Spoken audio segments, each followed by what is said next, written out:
Muchas gracias, señor presidente. Muy buenos días a los miembros del gabinete y a los representantes de los trabajadores y de los empresarios. Daniel Marmolejo, de la Cuarta República y Voces del Periodista. En semanas recientes, señora secretaria de Economía, le propuse al presidente desarrollar anillos cooperativos en torno a la ruta del Tren Maya, pero también del tren transísmico y de todos estos lugares. Necesitamos detonar la economía de base social y la propuesta sería el conocimiento de las cooperativas en México y la intermediación, desde luego, del Instituto Nacional de la Economía Social para poder amalgamar esto.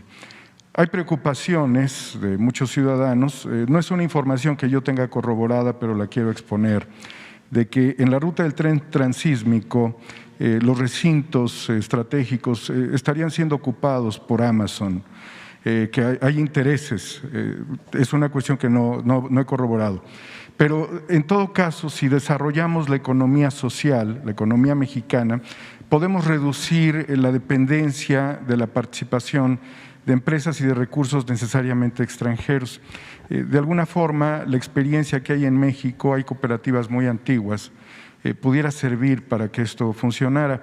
Me acerqué a través de Twitter con usted, tuve la oportunidad de tener un primer encuentro, pero quisiera que se pudiese desarrollar esto porque cambiaría muchísimo la situación de dependencia laboral de los trabajadores, de los que terminan siendo trabajadores del sector hotelero, turístico, empresarial, industrial, para convertirse en socios. Lo dejo allí sin entrar en más detalles si pudiéramos avanzarlo. Lo otro, y aprovechando que aquí está don Carlos Salazar, quien durante 14 años formó parte de una de las empresas más significativas en México y de la experiencia lograda, en los tiempos en los que usted tuvo esa encomienda empresarial, el crecimiento de esta empresa en sus modelos, en sus unidades de negocios, era de más del 23–24% respecto a la bebida embotellada, que era sobre el 7%. Es decir, había un gran desarrollo ya del mercado, mientras que las tiendas de conveniencia seguían creciendo. El grave problema que hemos encontrado, cuando menos en un escrutinio básico de todo esto, es la desconcentración del capital en México. Pudiéramos llegar a una lógica de que son miles de millones de pesos mensuales y anuales que dejan de circular en las comunidades. A partir de esta situación, la competencia se vuelve desleal. Justamente dentro de la Secretaría de Economía, el Instituto, este organismo de la competencia, está más preocupado por cuidar sus salarios respecto al salario del presidente que por regular o tratar de normar este crecimiento. Difícilmente un país puede desarrollar un avance cuando se fractura el flujo del efectivo en las comunidades. Y no solamente sería el tema de las corporaciones, sucede también cuando los gobiernos tienen entregadas las participaciones para el pago de la deuda que se ha contraído. Entonces, el trabajo dentro de las comunidades, el trabajo local, se vuelve ínfimo. La empresa no logra ser empresa mediana. Las empresas pequeñas cierran porque además dentro de muchos de los modelos de negocios vienen apalancados con periodos de gracia en donde después de 3 meses ya lograron quebrar a los pequeños competidores locales que además pues son negocios patrimoniales, son las tienditas, los abarrotes que ya dejaron se van haciendo más pequeños. Si no hay economía, si no hay flujo, perdemos posibilidad de competir. Sería bueno profundizar en este tema. Seguramente usted tiene mejores datos, más precisos que su servidor, pero cuando menos es una preocupación central que el dinero no deje de fluir en las comunidades. No hay un solo modelo, son varios modelos, se reproducen papelerías, se reproducen grandes ferreteras, se va reduciendo el pequeño negocio. Nos llevaría esto quizás a una necesidad, señor presidente, que ya no sean solamente los grandes empresarios quienes participen de los proyectos del gobierno en relación con el Ejecutivo, sino que también los empresarios medianos que nunca han contratado outsourcing, que no sacan sus capitales de México, que tienen una preocupación muy directa por su clientela local y que sus insumos pudieran estar sobre un radio de 100 kilómetros, 150 kilómetros a la redonda, con lo cual la economía puede fortalecerse. Es una reflexión que va a dar debate, pero creo que era necesario plantearla. Muchas gracias. Adelante. Gracias.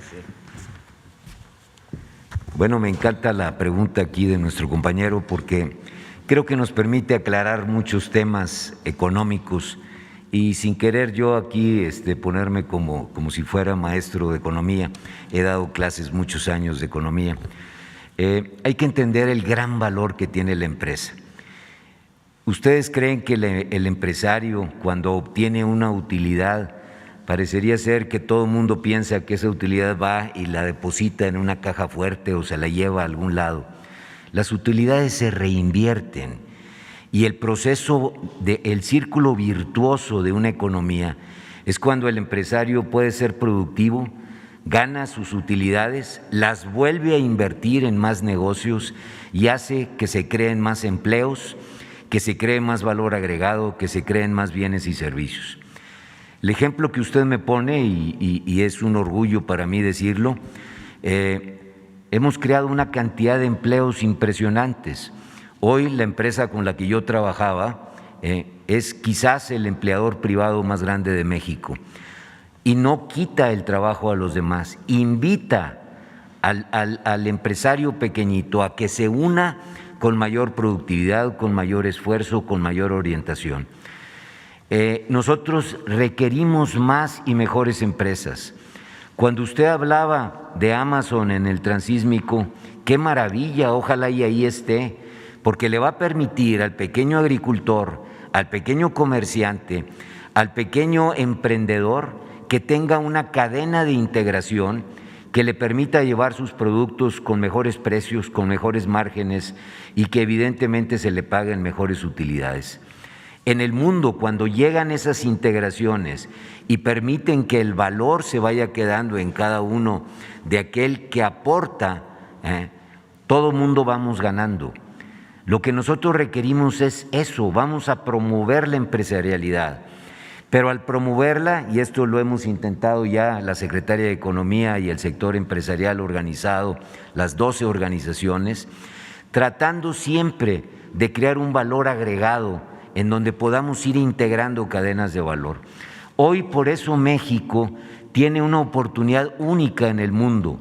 Nosotros podemos integrar en nuestras cadenas de valor todos aquellos productos que venían de Asia, especialmente de China hacia Estados Unidos, y que hoy, en la medida en que nos movamos más rápido, vamos a ser un sustituto de esas cadenas de valor y vamos a producir toda la cantidad de productos que te puedas imaginar, siempre integrando una cadena, aprovechándonos de esas grandes empresas que nos ayudan a ser mucho más eficaces y más eficientes, que nos permiten poner disponibilidad de productos y al final que todos ganemos. Aquí lo importante es entender que la empresa está para eso. El círculo virtuoso de la empresa es trabajar, pagar a sus trabajadores, pagar sus impuestos, hacer que las comunidades donde se desempeña se desarrollen y después las utilidades que obtiene, volverlas a reinvertir en el país y volverlas a reinvertir para que se creen más empleos y más gente que emprenda. Qué bueno que me hiciste esa pregunta porque nos permite aclarar la importancia que esto tiene de poder nosotros dirigir el crecimiento del país. Muchas gracias, presidente. Sí, solamente un comentario que es reflexivo justamente sobre lo que quedaría de economía local. Los trabajadores, por ejemplo, de estas tiendas de conveniencia realizan varias funciones. Entre ellas se volvió parte de una externalización del sistema bancario, en donde ahora las sucursales se están reduciendo con 2 personas que enseñan el proceso automático, con 2 ejecutivos y 2 cajeros. Entonces, toda la línea de los 5 trabajadores cajeros se está compactando. Se va a las tiendas de conveniencia, en donde justamente un diputado de Morena, Alejandro Carvajal, está promoviendo que los empleados justamente de estas tiendas ganen por algo que él relaciona dentro del servicio bancario, de lo cual no están obviamente recibiendo este ingreso. Tiene un nombre y es una ley que le está tratando de promover para que ganen de manera más justa. Quizás el aspecto que usted plantea sería fundamental valorarlo en materia territorial. ¿Qué tanto de ese beneficio y de esa reinversión no se va más allá de 100, 200, 300 o 400 o 1000 kilómetros, sino que se queda dentro del lugar? ¿Y qué tanto de la relación de consorcios no queda dentro de mismos esquemas de monopolización? Porque claramente entendemos que quizás un proveedor tenga 20 o 30 productos y sea más conveniente incluso para los grandes distribuidores negociar con uno que con 50 o con 100. Es un tema nada más de seguir debatiendo en la oportunidad que nos diera y seguir avanzando porque queremos que la economía sea más horizontal, cuando menos esa es una posición. Muchas Bueno, gracias, pues, señor presidente. felicitarles a los dos, porque es muy bueno el debate y platiquen y continúen tratando el tema. De veras, es un tema apasionante y en beneficio del país. Y permite aclarar ideas que quizás no están total. No, presidente, por favor. Que no están. Perdón. Con todo gusto y siempre estaremos dispuestos los empresarios, además a escuchar. Porque cuando uno escucha, quizás oriente mejor sus acciones y sus ideas, pero estoy seguro que al revés también tú escuchas el interés del empresario por jamás perjudicar a nadie, sino por todo lo contrario. El mundo ha avanzado en la medida en que personas se deciden a invertir, a tomar riesgos, a poder desarrollar sus propias comunidades. Esta es la historia de la humanidad.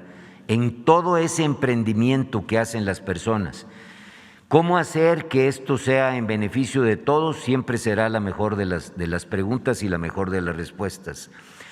Por eso, una autoridad que cobre sus impuestos, que obligue a la normatividad, que haga que todo el mundo tenga sus regulaciones adecuadas, es una autoridad que está cumpliendo con su responsabilidad. Nosotros siempre estaremos de acuerdo con eso, pero el hecho de que podamos discutir abiertamente, completamente, el valor que nosotros le damos a la empresarialidad y al empresario nos permite explicarle a México por qué es importante que el empresario crezca y se desarrolle. Tenemos grandes empresas en México, grandes empresarios que a veces se les ha criticado inadecuadamente. ¿Por qué? Pues por tratar de desarrollar más empleos, más impuestos, más pagos. Y a veces los malos empresarios, como lo decía el presidente, son los que nos perjudican a nosotros también, inclusive nuestra imagen. Estas personas no deberían de tener el nombre de empresario, deberíamos de quitárselo, porque al final nos afectan a todos. Muchas gracias. Y continuamos. Bueno, pues continuará el lunes, porque tenemos que salir. Muchas gracias. Muchas gracias.